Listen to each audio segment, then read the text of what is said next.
সোণাৰীত ই-ৰিক্সাৰ দৌৰাত্ম অহা ৩ জুলাইত চৰাইদেউত বাছ মালিক সন্থাৰ কৰ্মবিৰতি ঘোষণা চৰাইদেউ জিলাত অনিয়ন্ত্ৰিত ই-ৰিক্সাৰ চলাচলৰ বিৰুদ্ধে প্ৰতিবাদ সাব্যস্ত কৰি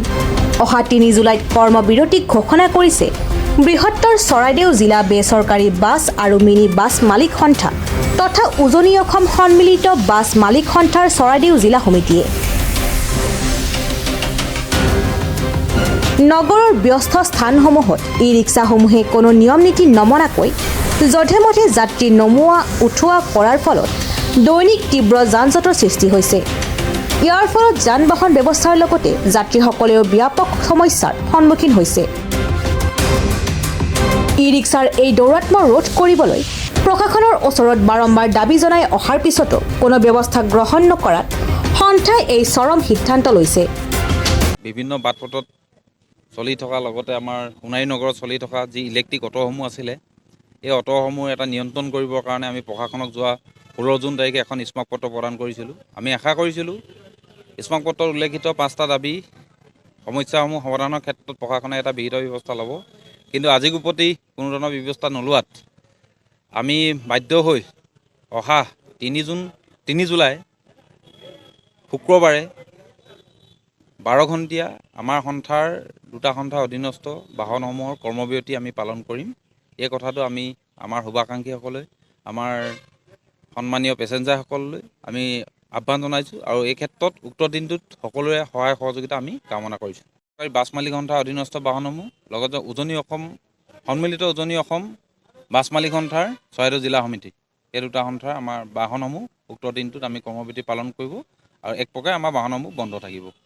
আমি যোৱা নাই আমাৰ নিজৰ বাহনসমূহ বন্ধ থাকিব বুলি আমি আপোনালোকৰ মাধ্যমৰ যোগেদি ঘোষণা কৰিছোঁ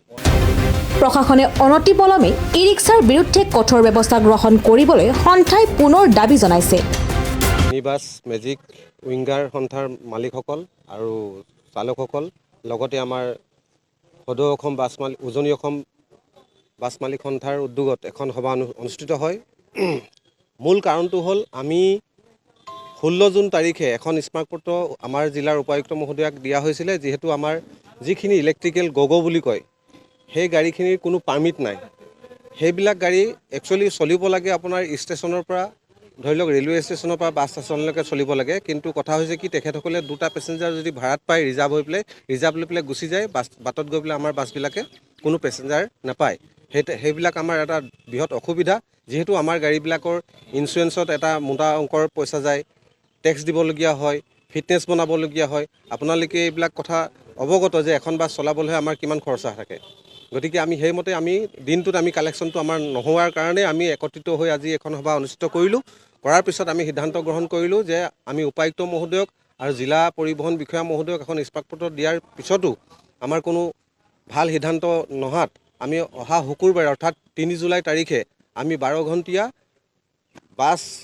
অটো বাছ আৰু মেজিক উইংগাৰ এইবিলাক বন্ধ দিছোঁ এই 12 ঘণ্টাত আমাৰ কোনো গাড়ী নচলে তাৰ কাৰণে আমাক যাত্ৰীসকলে আমাৰ লগত সহযোগ কৰিব লাগিব যিহেতু আমাৰ যিটো আপত্তি আছিলে আপত্তিটো আমাক উপায়ুক্ত মহোদয়াই হয় বা জিলা পৰিবহণ বিষয়াই হয় আমাক যদি